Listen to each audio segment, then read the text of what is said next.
The blizzard came down like a curtain of white death, turning the Rocky Mountains into a maze where every direction looked the same. Wind screamed through the rocks with a sound like tearing metal. Snow fell so thick it erased the world 15 feet in front of your face. 7 men huddled in a crack between two massive boulders, pressed so close together they could feel each other's fear radiating through layers of winter gear. Ice crystals bit exposed skin. Breath frozen beards and turned balaclavas into sheets of frost.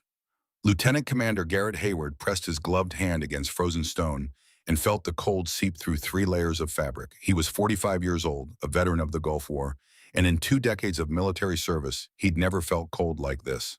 Cold that didn't just chill your body, cold that reached inside your chest and wrapped fingers around your heart. His radio operator, Petty Officer Second Class Torres, lowered the handset from his ear. His eyes said everything before his mouth opened. "Still nothing, sir. Last contact was 0600. It's 1430 now." 8.5 hours. They'd been cut off from command for 8.5 hours. Hayward counted heads again, even though he already knew the answer. A commander counts his people. It's reflex like breathing. 1, 2, 3, 4, 5, 6, 7. 7 faces looked back at him through snow-caked balaclavas and frozen exhaust from labored breathing. 7, not 8. "Where's Thorne?" he asked. The question came out flat, emotionless. Training kept his voice steady even when his gut twisted. Chief Petty Officer Dorian Vale, the senior enlisted man, shifted his position against the rock wall. Ice cracked off his shoulders. "Last visual was during the break contact, sir. She had rear security when we took fire from the ridge. But that had been 4 hours ago. 4 hours since the ambush that came out of nowhere, 3 directions simultaneously, a coordinated assault that spoke of preparation and patience, not opportunity. 4 hours since Sergeant First Class Fallon Thorne had simply ceased to be among them." Hayward closed his eyes and saw it again. The team executing their withdrawal drill, bounding back through the trees in pairs. Suppressive fire keeping enemy heads down. The crack and snap of bullets through branches. The heavy thump of RPGs hitting rock and earth. Somewhere in that chaos, she'd vanished. Thorne wasn't Navy. She was Army on loan from a specialized unit whose full name nobody spoke aloud. Her orders had come from somewhere above Hayward's pay grade, attached to his team 48 hours before insertion, with a terse message: provide overwatch and long-range precision support as required. She'd introduced herself with a firm handshake and nothing more. No small talk during the helicopter ride into the mountains. No banter at the overnight position before movement. She checked her rifle, a suppressed SR-25, with a Schmidt and Bender scope, cleaned it, checked it again, then slept sitting upright with her back against her rucksack. Professional, competent, almost forgettable. Almost. Except for her eyes. Hayward had noticed them during the mission brief. Gray-blue like winter ice. Utterly calm when she'd asked her single question. "Rules of engagement if we're separated, sir." He'd tapped the map. "Link up at primary extraction point. If compromised, secondary is here. If both are denied, break east 20 miles. There's a forward operating base." She'd nodded once. That was all. Now she was gone. "Could she have been hit?" Specialist Jonah Oakes asked. At 23, he was the youngest on the team, and his voice carried an edge of panic he was trying to hide. "Gone to ground, wounded." Vale shook his head. "Didn't hear any screams. And Thorne doesn't seem the screaming type." Hayward agreed silently. In the brief time he'd observed her, Thorne moved through the mountains like she'd been born to them. Her steps fell soundless on frozen ground. She anticipated terrain before reaching it, reading the landscape with the fluency that came from years of practice. During their single contact prior to the ambush, a brief exchange with 2 scouts, she'd put both targets down with shots so quick Hayward had initially thought it was one shot echoing off the rocks. "We need to assume she's evading," Hayward said. "Our priority is getting the team to safety. Brennan needs a surgeon within 12 hours, or he loses that arm." Hospital Corpsman Second Class Lyle Brennan sat with his back against the rock wall, his right arm splinted and wrapped in pressure, bandages soaked through with blood that had frozen into stiff patches. Shrapnel from an RPG had shredded the muscle from elbow to shoulder. He was lucid now, eyes clear, but shock would come eventually. Aftershock infection, after infection sepsis, then death. The clock was ticking. Sir Oakes said from his position at the ravine's mouth. "Movement. Ridge line 200 meters. Everyone froze. Weapons came up slowly, fingers moving to trigger guards. Hayward low-crawled to Oakes' position, bringing his rifle scope up with deliberate care. Through the swirling snow, he counted 6 figures moving in a ragged line along the ridge above them. They weren't searching in the frantic way of men who'd lost contact with an enemy. They were positioning, setting up a cordon. "They know we're in this area," Vale whispered. "They're boxing us in." The tactical situation crystallized in Hayward's mind with brutal clarity. The enemy had superior numbers. His best estimate put them at 30-plus fighters. They had knowledge of terrain. They had time. His team had limited ammunition, no air support, no communications, and wounded men who couldn't move fast. The blizzard that grounded friendly aircraft also prevented thermal imaging, but it cut both ways. Visibility was down to 50 meters in the open, less in the trees. They had perhaps 6 hours of daylight remaining. After that, moving would be nearly impossible. Staying would be a slow freeze.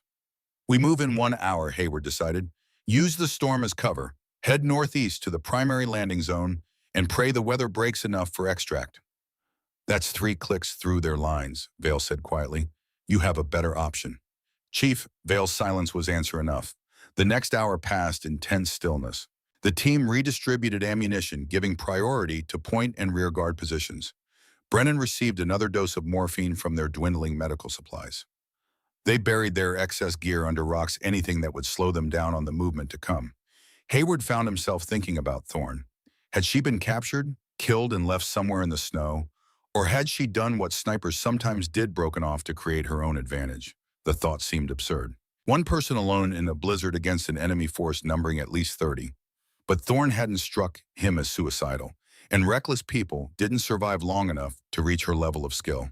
A single shot cracked in the distance. Not close. Maybe 400 meters north. Then silence. The team exchanged glances. "Could be hunters," Torres offered without conviction. "In a blizzard," Vale shook his head. "In a war zone." "That was a 7.62, Petty Officer Dex Carrington said. He was one of the team's designated marksmen, and he knew the sound of precision rifles. "That was deliberate fire, one shot, one target." Another shot, same direction. Then silence again. Hayward checked his watch. 15:42 hours. 48 hours until their missed check-in would trigger search and rescue protocols. 48 hours was an eternity. "Mount up," he ordered. "We're moving now while they're distracted." As the team prepared to leave their thin shelter for the killing cold outside, Hayward couldn't shake the feeling that somewhere in the white void Fallon Thorne was still fighting. The question was, for what? But before the blizzard, before the ambush, before Fallon Thorne vanished into the white death of the Rocky Mountains, there had been doubt. The doubt had started in a briefing room at Fort Carson 48 hours before insertion. Hayward had assembled his team, 7 Navy SEALs who'd trained together, deployed together, bled together. Men who knew each other's rhythms in combat the way musicians know a familiar song. Then the door had opened and she'd walked in. Fallon Thorne, 27 years old, 5'7", maybe 130, soaking wet with full gear. Dark blonde hair pulled back in a regulation bun. Eyes that seemed to measure everything they saw. She'd set her rifle case down, carefully turned to face the room, and said 4 words. "Sergeant Thorne, Army Sniper." That was it. No elaboration, no attempt to win them over or prove herself. Just her name, her rank, her job. The silence that followed had been thick enough to cut. Carrington had broken it. Dex Carrington, 32 years old, 2 deployments, a chip on his shoulder about the way the modern military was changing. "You've got to be kidding me." Thorne's expression hadn't changed. She'd simply looked at him with those ice-water eyes and waited. "Sir," Carrington had said, turning to Hayward, "with respect, this is a direct action mission. Mountains in winter. Heavy contact expected. We need every gun in the fight, not someone we'll have to carry when the cold gets to them." "Your concern is noted," Hayward had said, his voice flat, but he'd understood where Carrington was coming from. Not the sexism. Hayward had served with women in combat and knew they could do the job, but the concern about team cohesion, about adding an unknown element to a unit that worked like a single organism. Still, orders were orders. "Sergeant Thorne is attached to us for this operation," Hayward had continued. "She'll provide overwatch and long-range precision support. Anyone have a problem with that?" No one had answered, but Hayward had seen it in their faces, the skepticism, the doubt. Thorne had seen it too, had to have seen it, but she'd given no indication it affected her. She'd simply taken a seat in the back of the room and listened to the briefing with focused attention, asking only that one question at the end. Rules of engagement if separated. Like she'd already known something might go wrong. The briefing itself had been straightforward. Intelligence suggested a weapons cache hidden in the remote mountains of western Colorado. Remnants from Cold War-era operations that had somehow fallen into the hands of an extremist militia group. The cache supposedly contained munitions that could cause serious damage if deployed in a populated area. The mission locate, confirm, destroy. Minimal resistance expected. Intelligence, as it turned out, would be catastrophically wrong. After the briefing, as the team prepped gear, Hayward had found Thorne alone in the armory field stripping her rifle. The SR-25 lay in components on a clean cloth, each piece arranged with geometric precision. "Sergeant," he'd said. She'd looked up. "Sir, I need to know you can handle this. The cold, the altitude, the terrain. If you have any doubts." "I don't." 2 words. Flat, certain. "The men are concerned." "The men don't know me." She turned back to her rifle, picking up the bolt carrier with practiced ease. "By the end of this mission, they will." It hadn't been bragging. Just statement of fact, the way someone might say the sky is blue or water is wet. Hayward had watched her work for a moment. Her hands moved with the kind of confidence that came from 10,000 repetitions. She knew that rifle the way a pianist knows their instrument. "Where'd you train?" he'd asked. "Montana, Army Marksmanship Unit, 6 years. Family, military." For the first time, something had flickered in those eyes, something almost like pain. "My father, Army Ranger. Died in Panama, 89. Grenada before that." "I'm sorry." "Don't be. He died doing his job." She'd slid the bolt carrier back into the upper receiver with a metallic click. "Taught me to shoot when I was 9. Said patience was the deadliest weapon in the world." "Your father was right." She'd looked at him, then really looked at him, and Hayward had seen something he recognized. The look of someone who'd lost people and carried that loss like stones in their pockets. Weight that never went away, just became part of you. "Sir, I know what they think," she'd said quietly. "Woman in the field, liability, weak link. I've heard it before. I'll hear it again. And I don't need them to believe in me before the mission." She'd started reassembling the rifle, her hands moving with mechanical precision. Just after. The insertion had happened at 0300 hours 20 kilometers from the target site. The helicopter ride-in had been smooth, the night vision painting the world in shades of green as they'd skimmed over mountain peaks. The landing zone was a small plateau, cold but clear when the Black Hawk's skids touched down. The pilots had kept rotors turning while the team offloaded gear and disappeared into the trees. 30 seconds from touchdown to wheels up. By the book. Thorne had taken point without being asked, moving into the darkness with her rifle at low ready. The team had followed in column formation, spacing 10 meters apart.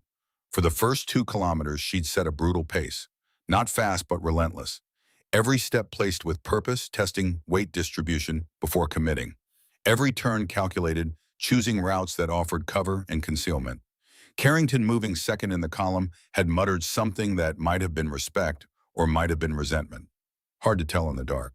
At 0500, they'd reached an observation position on a ridge overlooking the target valley. Thorne had gone prone behind a fallen log, pulling out a spotting scope. She'd glassed the valley for 10 minutes without moving, her breathing controlled and shallow to avoid creating vapor clouds that might give away their position. Finally, she'd turned to Hayward and made a series of hand signals. "Valley clear, no visible sentries, recommended approach from North Ridge." Hayward had studied the terrain through his own optics and agreed. They'd waited for first light, watching the valley slowly emerge from darkness as the sky turned from black to gray. That's when the snow had started. Light flakes at first, almost peaceful, like a postcard of winter in the mountains. Thorne had looked up at the ski, then at Hayward. Her expression had said everything. This was going to get worse. Hayward had checked his watch. They had a 4-hour window before their next scheduled check-in. 4 hours to get in, confirm the cache, set charges, and get out. "We proceed," he'd said. Thorne had nodded once and moved out. The descent into the valley had been treacherous. Snow-covered slopes hid ice underneath.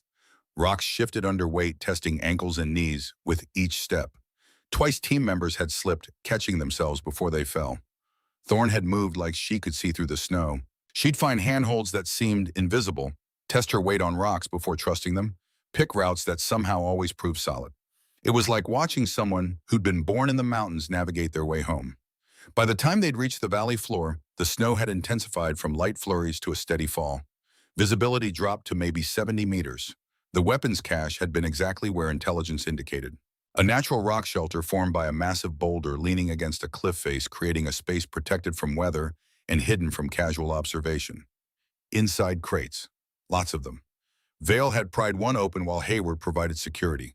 Inside weapons. American-made M4 rifles still in Cosmoline. Another crate held ammunition, thousands of rounds still factory sealed. This is Cold War surplus, Vale had said quietly. Some of this stuff is 30 years old. But it was still functional, still deadly. Hayward had made the call. Set charges. 2 minutes to detonation. We need to be clear before... That's when the world exploded. The ambush had been textbook perfect. Fire from 3 directions simultaneously. Heavy machine gun fire from the ridge to the east, the distinctive chatter of a PKM that every operator learned to recognize. Rifle fire from the tree line to the south. RPGs from the high ground to the north. Someone had watched them come in. Someone had let them reach the cache, set their charges, commit themselves to the valley floor, where there was no good cover and limited routes of escape. Then that someone had sprung the trap. Hayward's training had taken over before his conscious mind finished processing the situation. He'd barked orders, suppress move, and the team had executed their withdrawal drill with the precision that came from hundreds of repetitions. But precision didn't change the math. 8 people moving through a kill zone against an enemy with prepared positions and superior firepower. The team had bounded back through the trees, pairs leapfrogging, while others provided covering fire. Bullets snapped through branches overhead. RPGs hit trees and exploded into clouds of splinters and frozen earth. Somewhere in that chaos, Brennan had gone down, shrapnel tearing into his arm and side. Vale had grabbed him, dragged him behind a boulder, while Oakes laid down suppressive fire. And somewhere in that same chaos, Fallon Thorne had made a choice. Hayward hadn't seen it happen, hadn't seen her break off from the team. He'd been focused on getting his people out of the kill zone, on maintaining fire superiority, on calling out targets and directions. But later, piecing together those desperate minutes, he'd understand what she'd done. From her rear security position, she'd seen something the rest of them couldn't see. A third element moving to cut off their escape. 8 men with a machine gun positioning themselves to create an L-shaped ambush that would have trapped the entire team. She'd seen it and made her decision in the space of 3 seconds. The team had reached a rocky outcropping and consolidated behind it, returning fire, while Hayward did a rapid head count, 7. "Where's Thorne?" he'd shouted over the gunfire. "She was rear security," Vale had called back. "Last saw her 30 meters back." Hayward had looked back through the trees, through the snow and smoke and chaos. Nothing. But then he'd heard it. A single shot, different from the case of automatic fire. Precise, deliberate. The crack of a 7.62 at distance. And somewhere in the trees, a scream cut short. Then another shot. Same precision, same result. Thorne wasn't running. She was fighting, buying them time with bullets and calculated violence. But the team couldn't wait. Fire was intensifying. Brennan was bleeding. They had to move. "Fall back," Hayward had ordered. "North Ridge, move, move, move." They'd moved, running, stumbling, half carrying Brennan between them. The enemy had pursued but hadn't pressed hard, almost like they were more interested in containing than killing. Behind them, scattered shots had continued. Deliberate, spaced out. One shot, one target. The sound of a professional at work. The team had found this ravine 30 minutes later and taken shelter. That had been 4 hours ago. 4 hours of listening to occasional shots in the distance. 4 hours of wondering if each shot was Thorne eliminating a threat or the enemy finally pinning her down. 4 hours of Hayward second-guessing his decision to leave her behind. Now preparing to move again, Carrington approached Hayward. The man's face was different than it had been in the briefing room 48 hours ago. The skepticism was gone, replaced by something that looked like shame. "Sir," Carrington said quietly, "about Thorne." "What about her?" "I saw it when the ambush started. Saw her take the shot that saved my life." Hayward waited. There was a sniper, ridge above us, maybe 350 meters out. Had a clean shot on my position. I was exposed, reloading. Dead to rights. Carrington's jaw worked. Then the guy's head snapped back and he dropped. One shot. Had to be her. Probably was. She gave up her position, her safety, to save the guy who called her a liability. Carrington looked at his boots. "I was wrong, sir, about her. And if we get another chance, if we find her out there..." He trailed off, but Hayward understood. Before he could respond, another shot cracked in the distance. Closer this time, maybe 300 meters. The team went silent, listening. 30 seconds later, another shot. Different direction. Vale looked at Hayward with something like awe in his eyes. "Sir, that's impossible." No way one shooter moves that fast in this terrain in this weather. Unless, Hayward said slowly, she's not trying to engage from one position. She's moving between shots, staying mobile, making them think there's more than one. That's suicide. Every time you move, you're exposed. One thermal scope, and they'd have her. Maybe. Or maybe she knows they don't have thermal. Maybe she's counting on the storm to hide her movement. Hayward looked out at the white void.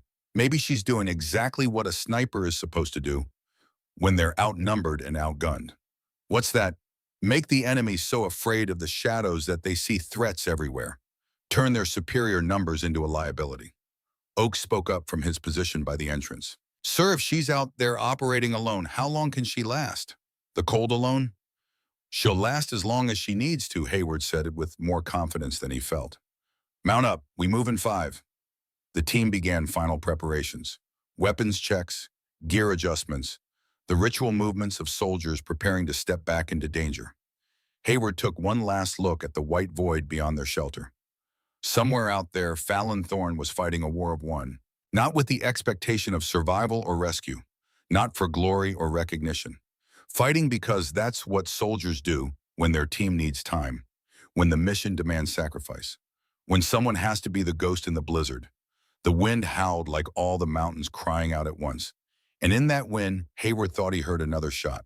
Distant, precise, deadly. The ghost was still hunting. 4 hours earlier during the ambush, Fallon Thorne had made her choice in less than 3 seconds. The math was simple, brutal but simple. The team was breaking contact moving west through the trees. The enemy was pushing from the east and south.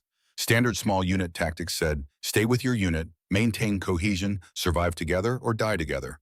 But from her rear security position, Fallon had seen what the team couldn't see. A third element. 8 men well positioned on the ridge to the northwest with a PKM machine gun already being set up on a tripod.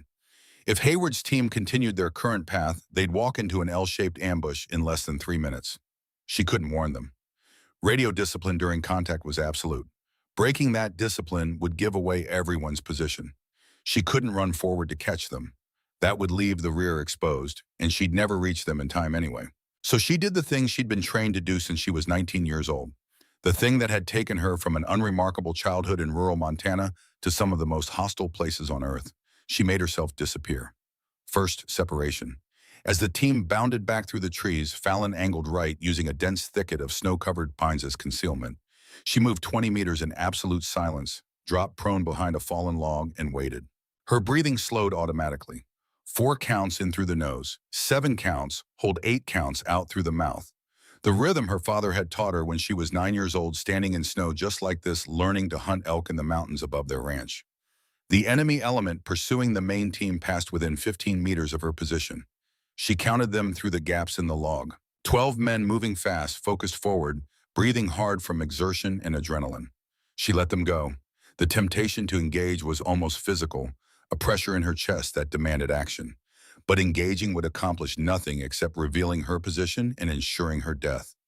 So she waited, counted to 60, then moved. Her rucksack held 72 pounds of gear. Rifle ammunition, water survival equipment, and her ghillie suit carefully constructed from canvas and local vegetation she'd gathered during mission prep. In summer forest, it was highly effective. In snow, it was less so, but snow provided its own camouflage. Fallon moved to her first firing position, a small depression sheltered by an overhanging rock. She pulled the white outer layer of her ghillie suit over her winter gear, spread herself prone, and used her small entrenching tool to pile snow across her back and legs. Within 5 minutes, she was a white mound, indistinguishable from a dozen others scattered across the landscape. Then she began the real work. Waiting. People who didn't understand the sniper's craft thought it was about shooting. They thought about the trigger press, the recoil, the target falling. They thought sniping was action. But shooting was maybe 10% of the job, the easy 10%. The hard part was existing in a space actively hostile to human life for extended periods while maintaining absolute readiness. The hard part was becoming part of the terrain. The hard part was patience measured not in minutes but in hours, sometimes days. Fallon controlled her breathing, slow, shallow through her nose to avoid creating visible vapor clouds. She cycled through mental exercises to stay sharp. Mathematics problems, memory recall of terrain features. Tactical scenarios played out in her mind. Every 30 minutes, she flexed muscle groups to maintain circulation without creating visible movement. Toes, calves, thighs, core back, shoulders, arms, fingers. A sequence that kept blood flowing and prevented the deep chill that led to hypothermia. The cold was the real enemy here. Her gear was rated to -20 Fahrenheit. But rated and comfortable were entirely different concepts. The ground beneath her leached heat constantly. Her extremities grew numb. First fingers and toes, then ears and nose. She fought the numbness with isometric exercises, tensing and releasing muscles in sequence. Not enough movement to disturb the snow covering her, but enough to generate heat through muscle friction. Through her scope, she watched the enemy establish their cordon around the valley. They were competent. Not elite, but trained. They understood terrain moved with purpose, communicated effectively through hand signals and short radio transmissions. By her count, there were 32 of them divided into 8 four-man teams. Too many to fight directly. But numbers created coordination problems. The larger a force, the more vulnerable it became to disruption. More people meant more communication requirements, more chances for confusion, more points of failure. Fallon identified the key players through patient observation. 2 men who others deferred to, probably unit leaders. 1 man carrying a long-range radio with an antenna that marked him as the communications hub. 3 designated marksmen with scoped rifles who positioned themselves at elevated points. These were her targets, not for immediate elimination, but for mapping. She needed to understand their patterns, their rhythms, their decision-making processes before she could effectively exploit them. As darkness fell on the first night, temperature dropped fast. Her water bladder froze despite insulation. She needed to move to generate warmth, but movement meant risk. She compromised. While the enemy settled into night positions, Fallon executed a careful relocation. She moved 5 meters, literally 5 meters over the course of 90 minutes. Each movement took 10 minutes. Shift weight slowly, test ground carefully, advance 1 limb, freeze, wait, listen, advance the next limb. The discipline required was enormous. Every instinct screamed to move faster, to get to warmth and shelter. But instinct killed snipers. Discipline kept them alive. The new position offered better wind protection and a small gap between rocks where she could partially insert herself. She compressed her body into the space-pulled snow across the opening and created a tiny pocket of air. Her body heat reflected by the rocks raised the temperature in this microenvironment, meant just enough to prevent severe hypothermia. The difference between 32 degrees and 28 degrees seemed small, but it was the difference between manageable cold and life-threatening cold. Barely. The second night was worse. Fallon had gone 36 hours without real food. Only energy gels that had partially frozen into a consistency like cold tar. Her water situation was critical. She ate snow knowing it would lower her core temperature, but having no alternative. The physical discomfort was manageable. Fallon had endured worse during training, Arctic survival course in Alaska, where they'd made her dig snow caves and survive on minimal rations for a week. Desert operations training in temperatures exceeding 120 degrees. She'd learned her body's limits and how to push past them. But the psychological challenge was different. Humans are social animals. Isolation triggers primitive fears buried deep in the brainstem. In the darkness under the snow, separated from everyone and everything, the mind starts asking questions. Is this worth it? Why are you here? What if you're wrong? What if they don't make it anyway and you die out here for nothing? Fallon had an answer for those questions. An answer carved into her memory from a winter day 17 years ago. She was 9 years old, standing in snow up to her knees in the mountains above the ranch. Her father crouched beside her, his breath frosting in the cold air, showing her how to track an elk through fresh powder. Patience isn't waiting, Fall, he'd said, using the nickname only he was allowed.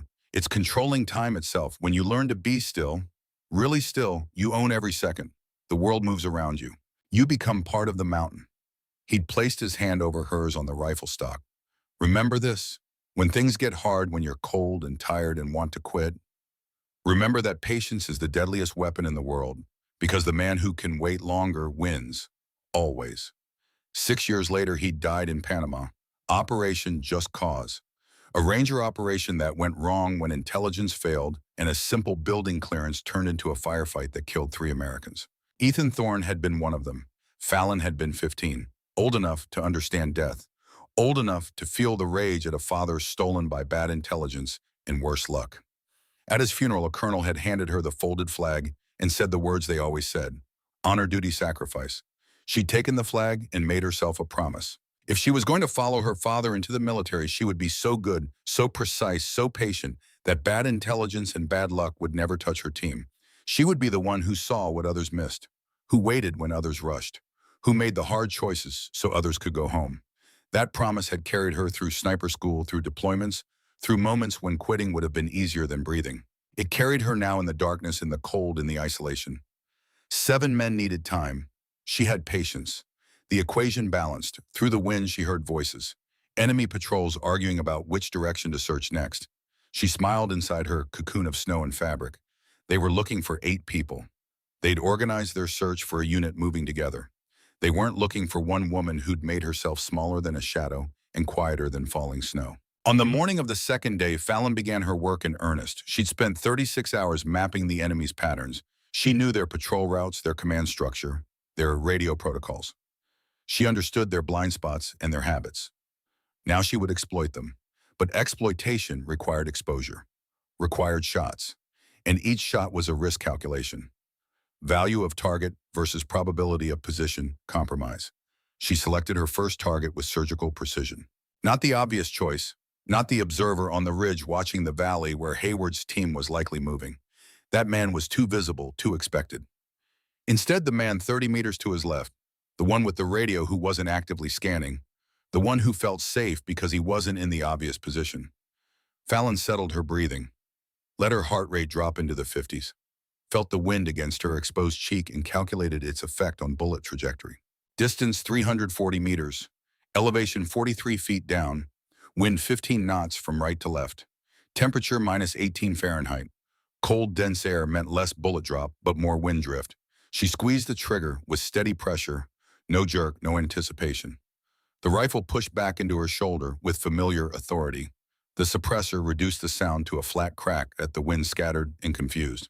Downrange, the man with SFA's radio sat down heavily in the snow, with a look of profound confusion on his face. The bullet had struck just below his collarbone, angled down through his chest cavity, and destroyed his heart before his brain could register pain. He toppled forward into the snow. His partner, the observer, had been looking the wrong direction.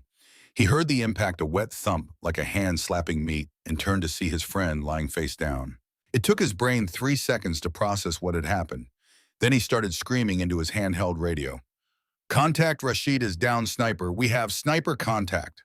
The response came in overlapping voices, panicked questions, contradictory orders, demands for direction and distance.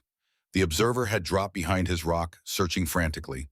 The tree line below, the ridges above, everywhere and nowhere. No second shot came. Fallon was already gone, having crawled backward 10 meters into a secondary position she'd prepared earlier. She watched through her scope as men scrambled and shouted and pointed in random directions. Fear was taking root.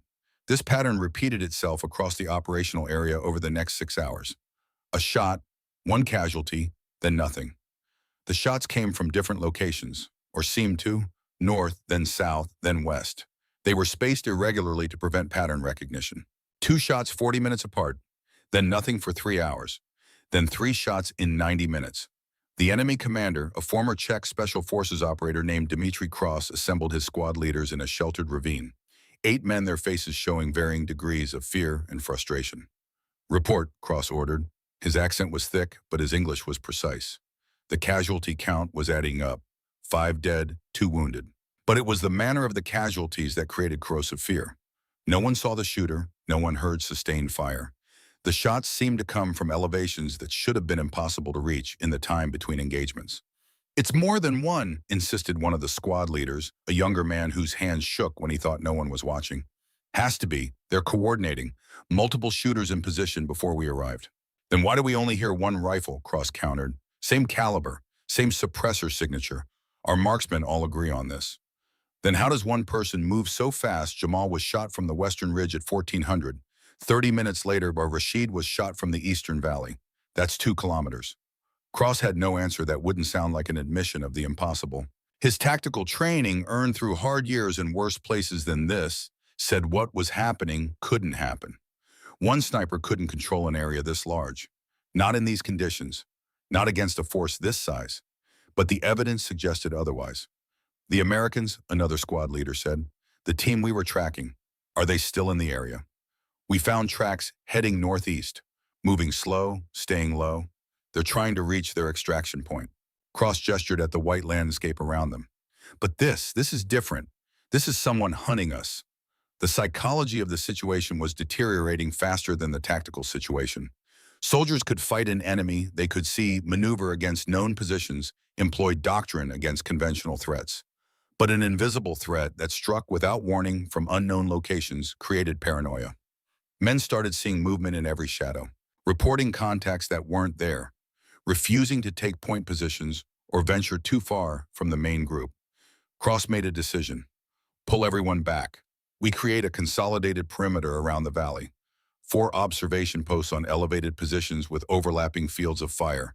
We force them to come to us. And the American team, they're trying to reach the landing zone northeast of here. We know where that is. We get there first, set up an ambush, and wait. The sniper can't protect them if they have to cross open ground.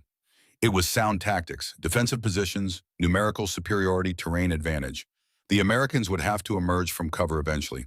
When they did, Cross would have them. The redeployment took 3 hours.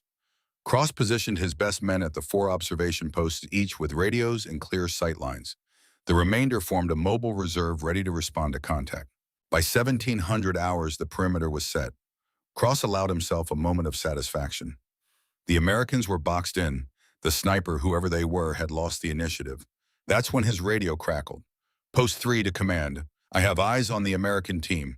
607 personnel moving through the tree line. Grid follows. The transmission ended with a sound like breaking glass. Post 3 repeat. Post 3 respond. Nothing. Cross grabbed his reserve squad. With me. Post 3. Now. They found Post 3's position empty. No bodies, no blood, no signs of struggle. Just equipment abandoned in neat piles as if the 3 men had simply stood up and walked away. Except they hadn't walked. In the snow around the position, Cross found tracks leading away. But only for 10 meters. Then the tracks stopped. Not buried by fresh snow, not obscured by wind. They just ended mid-stride as if the men had been lifted into the air. Impossible, one of Cross's men whispered. Cross's radio erupted with multiple transmissions. Post 1 reporting movement. Post 4 claiming they'd spotted the sniper. Post 2 demanding permission to fall back. All posts maintain position. Cross barked into his radio. Do not abandon your posts. Do not. A shot echoed across the valley. Then another. Post 4 is down, someone screamed into the radio. Post 4, we have casualties at Post 4. The transmission dissolved into static. Cross's carefully constructed perimeter was collapsing. Not from direct assault, from fear. His men were abandoning positions, clustering together, refusing to stay isolated. Military discipline was eroding under the weight of an enemy they couldn't see, couldn't predict, couldn't fight, using conventional methods. In his 20 years of military and paramilitary service across 3 continents, Cross had faced many types of warfare. Conventional battles, urban combat, counterinsurgency. He'd fought Americans, Russians, jihadists, and criminal cartels. He understood violence in all its conventional forms. This was something different. This was psychological warfare distilled to its purest form. Someone had studied his force, identified its weaknesses not in equipment or training, but in human psychology, and was systematically exploiting those weaknesses, not through firepower. They couldn't carry enough ammunition for sustained engagement. Through precision, through fear, through the basic human terror of being hunted by something you cannot see. Pull everyone back to the compound, Cross ordered. Tight formation. No one moves alone. The compound was a partially collapsed structure 2 kilometers south, the only truly defensible position in the area. Stone walls still mostly intact. Limited approaches. Clear fields of fire. As his force withdrew, abandoning the high ground and the tactical advantage they'd held, Cross couldn't shake one thought. Somewhere in this storm, hidden in the white death that surrounded them, was a single person who had just defeated 30 men without them ever seeing her face. And unless Cross missed his guess, that person wasn't finished. Fallon watched them retreat through her scope. The enemy was consolidating exactly as she'd hoped. Fear was driving their tactics now, not training. They were becoming predictable, defensive, vulnerable in new ways. But she was paying the price for this victory. 72 hours without sleep. Her vision was starting to blur at the edges, creating halos around objects when she tried to focus. She'd caught herself micro-sleeping twice. Brief moments where consciousness simply shut off and the brain demanded rest that couldn't be given. Each time she jolted awake with a spike of adrenaline that left her shaking and nauseous. The cold had progressed beyond discomfort into active damage. She could no longer feel her left foot. When she'd removed her boot during a brief moment of shelter to check for frostbite, she'd found the skin waxy white and unresponsive to touch. Second-degree tissue damage at minimum, possibly third degree. The foot might be savable with immediate medical intervention. She didn't have that luxury. Her hands could still execute the manual actions required to operate her rifle, but fine motor control was degrading. She'd noticed it during her last shot, a tremor in her trigger press that hadn't been there before. The round had still hit center mass, but the tremor was a warning sign. Her body was approaching its limits. Time was not her ally. Fallon relocated to a new position, moving 400 meters to a rocky outcrop that offered elevation and multiple exit routes. The movement took 90 minutes and burned precious calories she couldn't replace. Her food was gone except for 2 energy gels and a protein bar frozen into the consistency of wood. She tried to eat the protein bar and nearly broke a tooth. From her new position, she could observe the enemy's consolidated perimeter. They'd chosen well. The partially collapsed compound offered cover and created natural choke points. Assaulting it would require more resources than a 7-man SEAL team could bring to bear. But assault wasn't the goal. The goal was creating an escape corridor. Fallon studied the terrain between the compound and the primary landing zone, 3 kilometers of broken ground, 2 exposed saddles where anyone moving would be visible for hundreds of meters, 1 narrow ravine that offered concealment but limited maneuver options. If Hayward's team tried to cross under observation, they'd be cut down. The enemy would have clear fields of fire for at least 800 meters of the approach. Unless those observers weren't there. Fallon identified her targets. 4 observation posts, each manned by 2 or 3 personnel. Not all of them needed to be eliminated, just enough to create blind spots that the team could exploit. She calculated angles, distances, priority of engagement. The challenge was time and exposure. Each shot revealed her position, if only for seconds. In snow, muzzle flash was visible from a kilometer away, even through a suppressor. Sound traveled differently in cold air. Faster, clearer, harder to pin down, but easier to hear. Every shot was a countdown to discovery. She needed to make each one count. The first shot at 1930 hours took out the radio operator at the northern observation post. Fallon had watched him for 40 minutes, noting his patterns. He stood in the same spot every 10 minutes to make situation reports. Predictable, fatal. The 7.62 millimeter round covered 340 meters in less than half a second. The operator's radio exploded into components as the bullet passed through his chest and struck the equipment. His partner dove for cover, screaming into a handheld backup radio. Fallon was already moving. She shifted position 30 meters west, using the moment of chaos to cover the sound of her movement. By the time return fire began raking her previous location, she was gone. The next 3 hours were a calculated campaign of attrition. Fallon moved, shot, moved again. Never the same position twice. Never the same interval between shots. She targeted communications equipment when possible, forcing the enemy to rely on runners and hand signals. When comm gear wasn't accessible, she targeted anyone who appeared to be giving orders or coordinating movements. It was psychological warfare executed with ballistic precision. Each shot said, "I can reach you anywhere." Each disappearance said, "You cannot reach me." The strain was accumulating in ways that concerned her. During her 4th relocation, Fallon's left foot gave out completely. No feeling, no response. She dragged it behind her like dead weight, trying to restore circulation through massage and manipulation. Nothing. The tissue damage was progressing beyond temporary numbness into potential permanent injury. Nerves dying from prolonged cold exposure. Muscle tissue breaking down. She didn't let it slow her pace. At 21:45 hours, Fallon observed something that made her recalculate her entire approach. The enemy was pulling back further, abandoning even the compound. Retreating toward a more distant position, conceding territory she hadn't even contested. They were ceding ground. That meant Hayward's path to the landing zone was opening.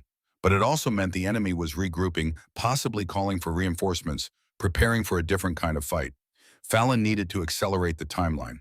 She made a decision that violated every doctrine of the sniper employment she'd ever been taught.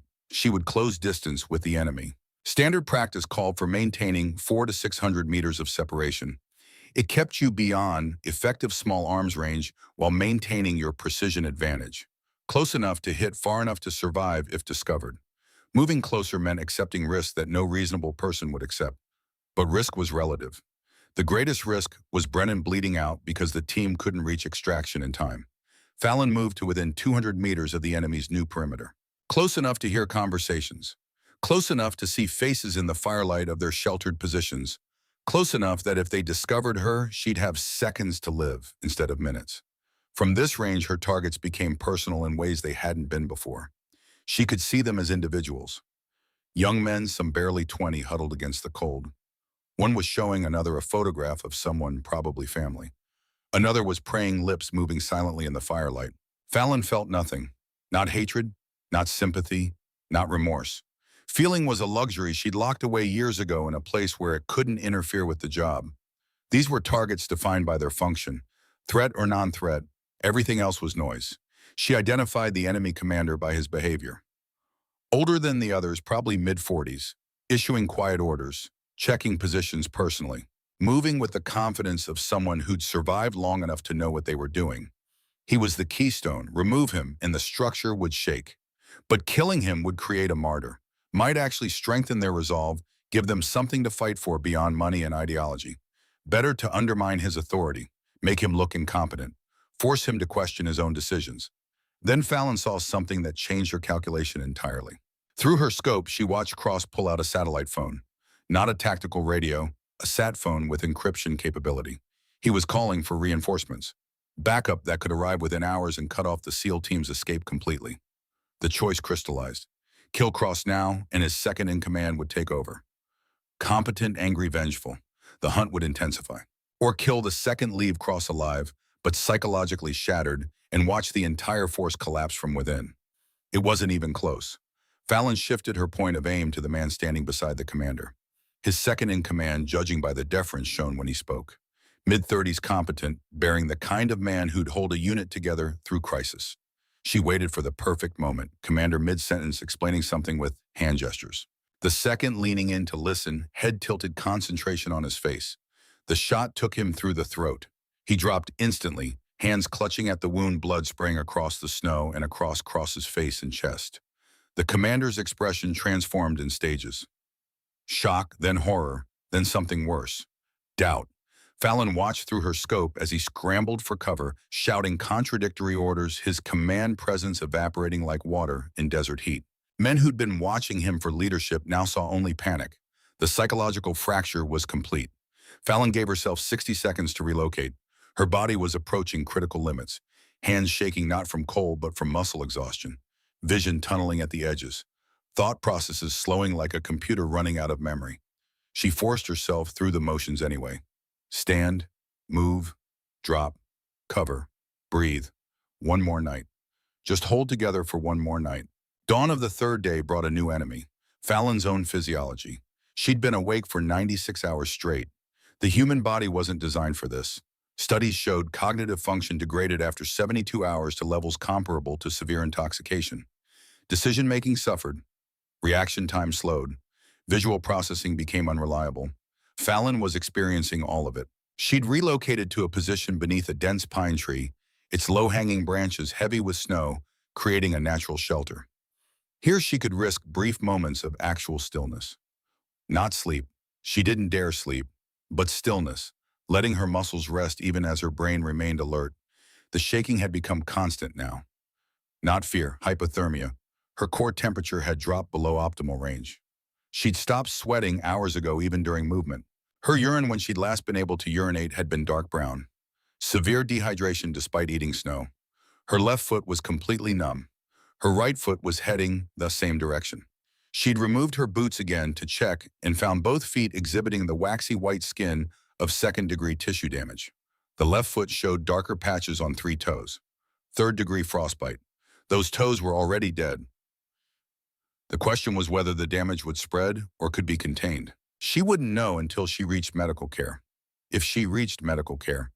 Fallon forced herself through a physical inventory. Rifle functional, though the cold was affecting lubricant viscosity. Scope clear, but she'd noticed slight parallax errors that might be her eyes or might be temperature effects on the glass. Ammunition, 43 rounds remaining. Water, none. Food, 1 energy gel, frozen solid. Medical supplies, basic first aid, nothing adequate for her current condition. The math was simple and brutal. She had perhaps 12 more hours of combat effectiveness. After that, hypothermia and exhaustion would make accurate shooting impossible. Her body would begin shutting down non-essential systems to preserve core functions. Eventually, she'd lose consciousness. 12 hours. It would have to be enough. At 0630 hours, Fallon observed the SEAL team beginning to move. They were 3 kilometers southwest of her position, working their way through a ravine system toward the landing zone. She'd been tracking their progress through careful observation whenever she could risk exposing her position long enough to glass the terrain. Hayward was being smart, using terrain moving during limited visibility periods, minimizing exposure. The team's tactical discipline was evident even from this distance, but they were too slow. At their current pace, they wouldn't reach the landing zone before dark. Another night in this cold would kill Brennan, possibly others. The morphine had to be running low by now. Shock and infection were inevitable without proper medical care. Fallon made her decision. She would create a corridor, a cleared path through the enemy positions that the team could exploit. It would require exposing herself, taking risks that no instructor would ever sanction, violating every principle of sniper employment she'd been taught. The alternative was watching 7 men die slowly. She began with reconnaissance. Using her scope, she mapped every enemy position she could identify. 12 men visible, probably another 6 to 8 in covered positions. They were arrayed in a rough semicircle blocking the direct route to the landing zone. Fallon identified the weakest point, a gap between 2 positions where terrain created a natural corridor. Trees provided some concealment. A small stream frozen now offered a depression that could hide movement. If the team could reach that corridor, they'd have a chance. If the corridor was clear. Fallon moved to a position overlooking the gap. Range to the nearest enemy position, 280 meters. Range to the furthest, 520 meters. She'd need to engage multiple targets in rapid succession. Something she'd avoided so far because multiple shots meant revealing her position conclusively. The enemy would fix her location. Mass fire on it. She'd have perhaps 90 seconds before suppression became overwhelming. 90 seconds to clear the corridor and relocate before she was overrun. She checked her watch, 0745. The SEAL team was approximately 40 minutes from reaching the corridor entrance, assuming they maintained current pace. She needed to time this perfectly. Too early, and the enemy would reposition. Too late, and the team would walk into fire. Fallon settled into her final firing position. It wasn't ideal. Exposed from the left flank, limited escape routes. But it offered clean sight lines to all 5 targets she'd prioritized. Then she waited. The waiting was always the hardest part. Combat was seconds of violence between hours of stillness. In training, instructors had made her lie in position for 18 hours straight, forbidden from moving anything except her trigger finger. You don't occupy a position, they'd said. You become the position. Part of the earth, part of the stone. Wind doesn't move. Stone doesn't feel cold. You are wind. You are stone. Fallon had become many things over the years. Rock and shadow and snow. She'd learned to separate consciousness from physical discomfort, to exist in a space where cold and pain and fear couldn't reach her. But that space was getting harder to access. Exhaustion and hypothermia were breaking down the mental walls she'd constructed. Thoughts intruded where there should have been only focus. Questions bubbled up from places she usually kept sealed. What happens if she passed out before the team reached safety? What if her calculations were wrong and the corridor was actually a kill zone? What if she'd positioned herself wrong and couldn't make the shots? She crushed the thoughts with practiced discipline. Doubt killed more operators than bullets ever would. At 0822, Fallon spotted movement. The SEAL team visible for just seconds as they crossed an open area between tree lines.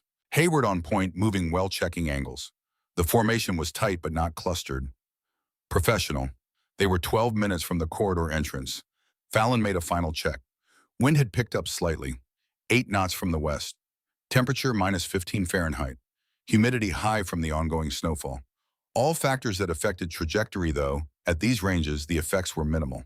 She acquired her first target.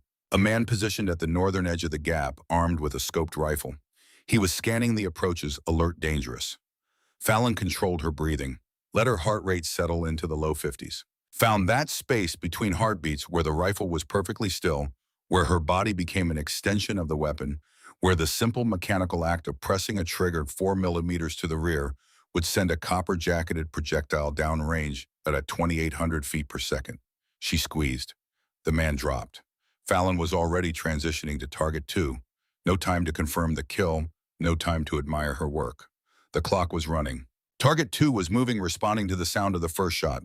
He made it 3 steps before Fallon's bullet found him. Target 3 had dropped into cover. Smart. But he'd chosen the wrong cover, a position that protected him from ground-level threats, but not from Fallon's elevated angle. She put a round through the gap between the rock he was hiding behind and the tree next to it. Targets 4 and 5 were together, both turning toward where they thought the shots originated. Both wrong. Fallon walked rounds into them with mechanical precision. Aim, press, transition. Aim, press, transition. 5 shots in 8 seconds. Then she moved. Bullets started hitting her position before she'd crawled 5 meters. The sharp crack of rounds passing overhead, the deeper thump of impacts in the rocks behind her. The enemy had triangulated her position from the muzzle reports. Fallon low-crawled down the slope, using the terrain to break line of sight. Snow kicked up around her as bullets searched for her. One round hit close enough that she felt the pressure wave against her cheek. She reached a small fold in the ground and rolled into it just as sustained fire began chewing up the position she'd just left. Dirt and snow and rock fragments filled the air. 90 seconds had become 40. Fallon forced herself to stillness, controlling the urge to keep moving. Movement drew fire. Stillness meant survival. She counted to 30 while bullets snapped overhead. Then the fire slackened as the enemy realized they were shooting at an empty ground. Voices shouted in the distance. Confused orders. Demands for situation reports. Fallon crawled another 30 meters to a position behind a cluster of boulders and risked a look through her scope. The corridor was clear. 5 bodies in the snow, no one moving to replace them. And they're barely visible through the trees the SEAL team was approaching. Hayward had heard the shots, had to have heard them. The team's pace had increased, moving faster now, understanding that someone had just bought them an opportunity they couldn't waste. Fallon watched them enter the corridor. Hayward first, weapon up, scanning, then the others in sequence. Brennan in the middle, supported between 2 men barely conscious. They moved through the gap in 3 minutes. Fast, disciplined, using the terrain exactly as she'd hoped. On the far side, Hayward called a brief halt.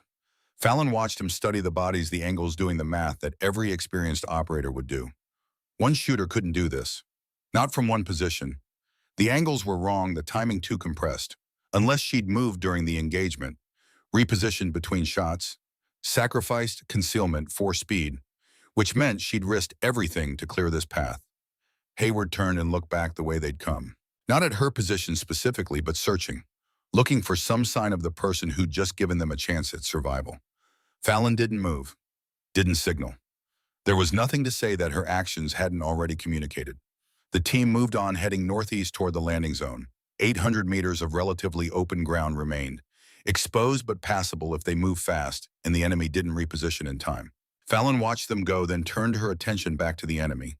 Cross was rallying his forces, trying to reestablish order, but the fear was too deeply rooted now. Men were arguing, refusing to move forward, demanding to know how one person could be in multiple places simultaneously. The psychological victory was complete, but Fallon's physical situation was critical. During the engagement, she'd torn open the wound on her shoulder from the grazing shot she'd taken the day before. Blood was seeping through her clothing, freezing into a stiff patch against her skin. Her left foot had no feeling whatsoever. Her right foot was following the same path. Both hands were shaking so badly she could barely grip her rifle. Her vision was doubling intermittently, creating ghost images that she had to blink away. Hypothermia, dehydration, exhaustion, blood loss. The combination was pushing her toward the edge of collapse. Fallon forced herself to eat the last energy gel. It took 3 minutes to get it out of the packet with fingers that wouldn't cooperate. The gel tasted like chemicals and provided minimal nutrition, but it was something. She checked her watch. 09:15. The SEAL team would reach the landing zone in approximately 30 minutes if they maintained pace. They'd activate their emergency beacon. Extraction might take anywhere from 1 hour to 6 hours depending on weather and aircraft availability. Fallon needed to hold position until she knew they were safe. Then she could allow herself to think about her own survival, if she was still capable of movement by then. She found a position with good observation of both the landing zone approach and the enemy perimeter.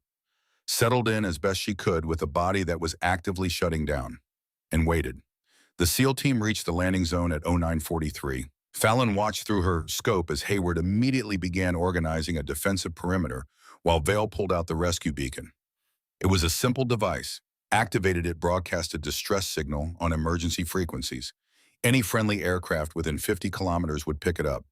Vale activated the beacon. Its LED blinked green, confirming transmission.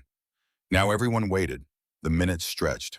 Fallon kept her scope moving between the team and the surrounding terrain, watching for threats. Her vision was getting worse, the doubling more frequent. She'd catch herself losing focus, her mind wandering to strange places before she'd snap back to alertness. Microsleep, her brain stealing moments of rest, whether she permitted it or not. At 10:15, Oakes reported movement from his position on the perimeter. 12 o'clock distance uncertain. Could be windblown snow. Could be personnel. Everyone oriented on the threat axis. Weapons up, fingers on triggers. The movement resolved into a human figure walking slowly through the snow. "Halt!" Oakes shouted. "Identify yourself." The figure stopped, raised both hands slowly, then spoke, voice barely audible over the wind. "Viper? Viper? Viper?" The challenge code, current correct authenticated. It was Fallon. She walked into the perimeter like a ghost becoming solid. Her ghillie suit was caked with ice, frozen into a shell that cracked and shed pieces as she moved.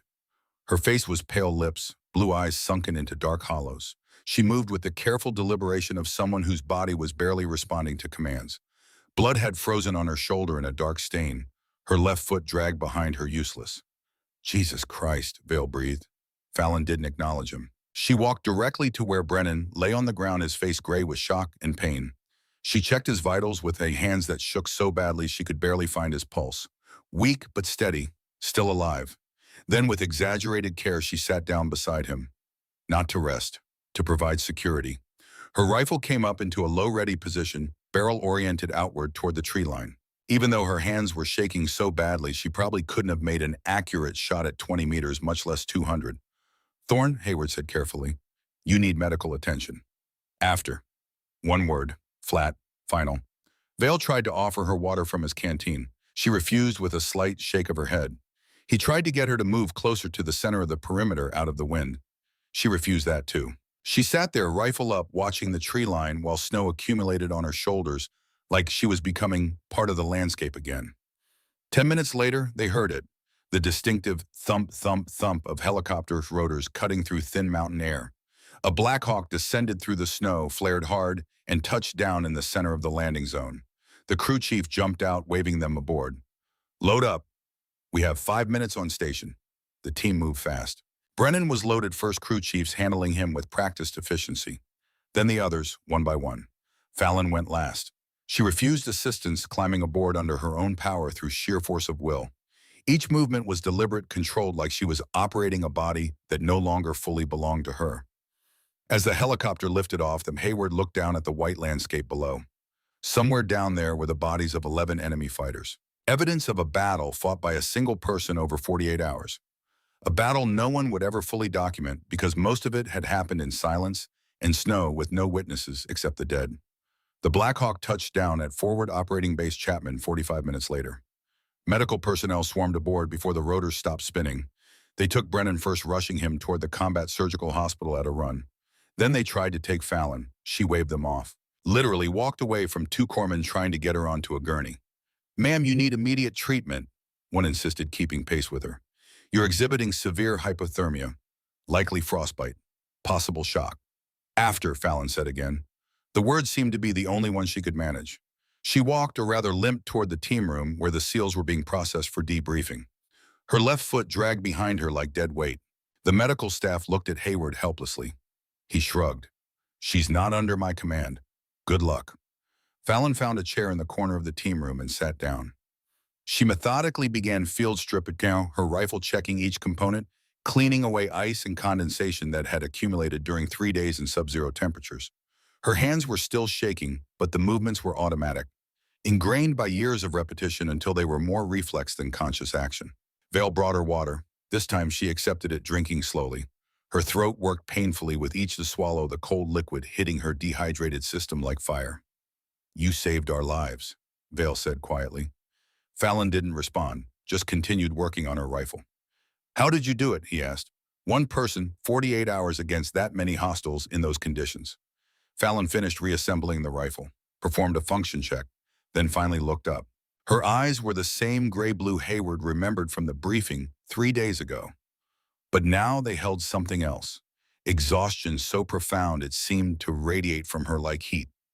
"I didn't fight them," she said. Each word seemed to cost her effort. I made them fight themselves. Every shot was a question. Every silence was doubt. Fear is a better weapon than bullets when you can't afford to miss. A colonel appeared in the doorway. The base commander, judging by the rank and the way everyone straightened unconsciously. He looked around the room, found Fallon, and walked over. Sergeant Thorne, I just got off the phone with your commanding officer. He wants to know if you can walk. Yes, sir. Then you need to walk to the medical facility right now, or I'm ordering 4 Marines to carry you there. Your choice. Fallon studied him for a moment, evaluating whether he was serious. He was. She nodded, stood carefully, swayed slightly, but caught herself and headed for the door. The medical evaluation took 3 hours. The doctor was blunt in his assessment, reading from notes on a clipboard, while Fallon sat on an examination table wearing a hospital gown.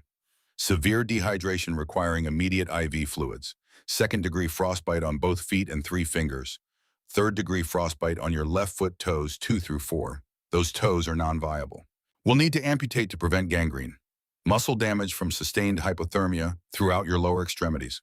Corneal abrasions from wind and ice exposure. Weight loss of 11 pounds.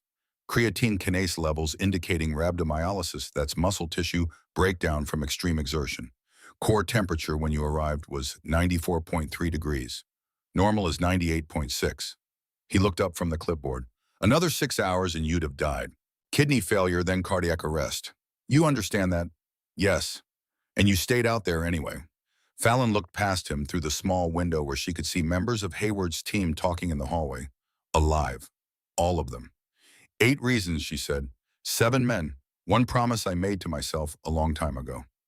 The doctor shook his head. I'm recommending a psychiatric evaluation. What you did out there, the decision-making process that led to you nearly killing yourself. I didn't nearly kill myself, Fallon interrupted. I calculated acceptable risk and executed within those parameters. The mission was get the team to safety. Mission accomplished. At what cost? The cost doesn't matter. The outcome does. The doctor had no response to that. He prescribed IV fluids, antibiotics, pain medication, and 72 hours of mandatory rest. Fallon accepted the IV and antibiotics, refused the pain medication and the rest. While Fallon was in medical, Hayward was in debriefing. An intelligence officer and an operations officer wanted to know everything. Enemy strength positions, capabilities, what had gone wrong with the mission. When they got to Fallon's actions, Hayward did his best to explain. She engaged from how many different positions? The intelligence officer asked, stopping his note-taking. We estimate at least 15, possibly 20. Over what time period? 48 hours. And you never saw her. Not once until she walked into the landing zone. Not once, yes. The intelligence officer leaned back in his chair. We'll need to examine those enemy positions. Document this. If her methodology is repeatable, it could change how we think about long-range precision operations and force multiplication. It's not repeatable, Vale said from where he stood by the door. Not by normal people. What she did, that's not just training. That's something else. That's someone who values the mission more than they value their own life. You can't teach that. Either you have it or you don't. After debriefing, Hayward went to find Fallon. She was in the medical ward, but she'd refused to stay in bed. She'd somehow acquired clean fatigues and was sitting on the edge of the hospital bed lacing up boots that were 2 sizes too large to accommodate her bandaged feet. Going somewhere, Hayward asked. Weapons turn in, gear accountability, debrief with my command. All of that can wait. No, she said, it can't. Hayward understood. She needed to complete the mission cycle. Check in weapons account for equipment, report to her chain of command. Until those things were done, the mission wasn't over. And if the mission wasn't over, she couldn't let herself rest. It was the mindset that made operators like Fallon invaluable. It was also the mindset that destroyed them eventually. At least let me walk with you, Hayward said. They walked slowly through the forward operating base. Fallon limped badly. Her left foot barely functional, but she refused assistance. They didn't talk. There wasn't much to say. She'd done her job. He'd done his. 7 men were alive because of her actions. That was enough. At the armory, Fallon turned in her rifle. The armorer logged it, started to hand her a receipt, then paused. This rifle. How many rounds through it this deployment? 87. 87 rounds and 11 confirmed kills. The armorer looked at the weapon with something like reverence. Plus how many probable, Fallon didn't answer. Confirmed kills were documented. Everything else was speculation. Outside the armory, a Humvee was waiting to take her to the airfield. Her unit was based at a different location. She'd been on loan to Hayward's team for one mission. That mission was over. Before she climbed in, Carrington approached. The man who'd questioned her presence 3 days ago in the briefing room. "Sergeant," he said, "I need to say something." Fallon looked at him with those ice-water eyes and waited. "I was wrong about you, about what you could do, what you would do." His voice was rough. "I saw it during the ambush. You took the shot that saved my life. The sniper on the ridge, he had me dead to rights, and you dropped him. Then you sacrificed your position, your safety to give us a chance. You lived," Fallon said simply. "That's all that matters." "No, it matters that I was wrong. It matters, Arambon, that you're the reason I'm standing here. It matters that you're the best soldier I've ever served with." He held out his hand. "Thank you." Fallon looked at the offered hand for a moment. Then she took it. "You're welcome." Hayward stepped forward as Carrington stepped back. "Thorne," he said, "what you did out there, I don't have words for it." "Then don't use words, sir." She met his eyes. "Just make sure Brennan gets to see his daughter graduate high school." "He will." "Then we're even." She climbed into the Humvee. The vehicle drove away, leaving Hayward standing in the snow with his team gathered around him. "Think we'll see her again?" Oakes asked. "No," Hayward said. "People like Thorne don't stick around for recognition. They do the job and disappear." "Eek, like a ghost," Vale said quietly. "Exactly like that." 23 years later, in a briefing room at Fort Bragg, Lieutenant Commander Garrett Hayward, retired, finished his story. The young soldiers in front of him sat in silence. Outside the windows, snow was falling. Not a blizzard like that day in February 2001, but enough to paint the world white. "Sir," one of them finally asked, "what happened to her, Sergeant Thorne?" Hayward pulled out his phone, scrolled through photos, found the one he was looking for. It showed a woman in her 50s, hair gone silver gray, standing at a shooting range. She was instructing a class of young soldiers, demonstrating proper scope adjustment. Her stance was professional, but if you look at closely, you could see the slight favor she gave to her right foot. The left boot had a specialized sole. "She teaches," Hayward said, "advanced sniper school. But here's the thing, when I tried to find her last year to invite her to a reunion, I searched every database. Military Veteran Affairs, Social Security. Nothing.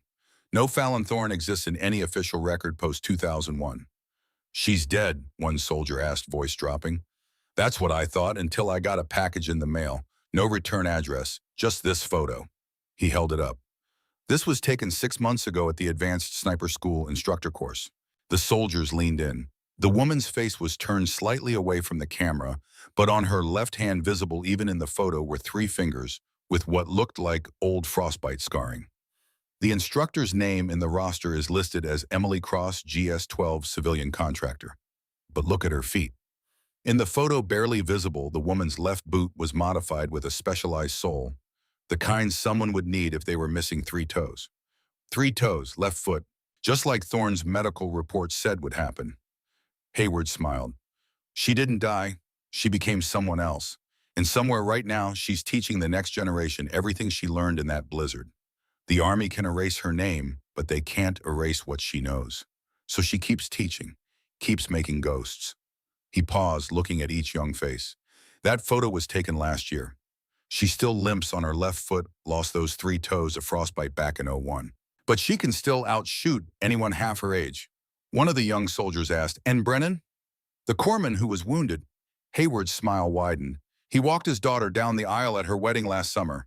She graduated high school with honors in 2013, went on to nursing school. Brennan was there at her graduation. So was someone else sitting in the back row where no one would notice her. Silver hair, modified left boot, left before the ceremony ended. So Thorne came. She keeps her promises, always has." Hayward walked to the window, looked out at the falling snow. "Remember this, when people tell you that one person can't make a difference, that individual action doesn't matter.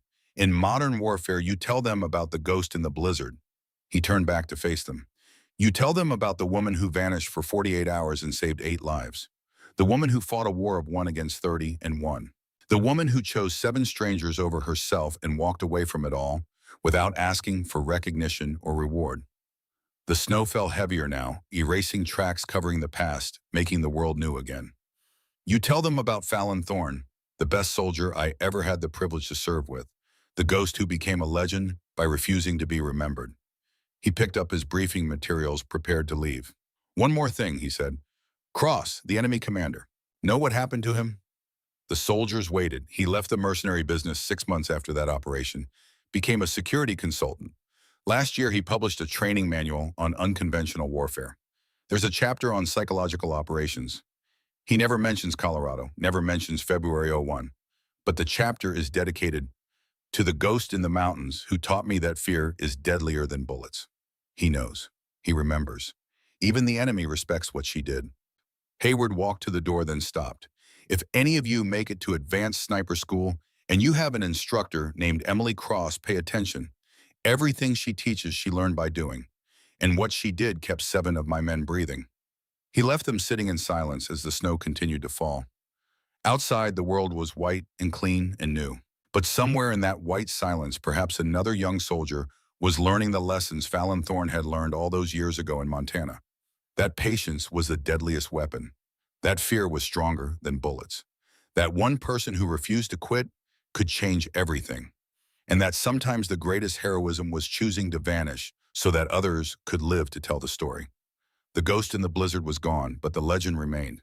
And in classrooms and ranges across the country, a silver-haired woman with a modified boot was making sure the next generation understood what it meant to be a ghost.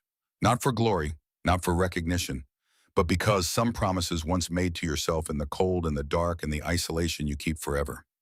Even if no one knows your real name anymore, even if you've become someone else, the mission never really ends, you just pass it on.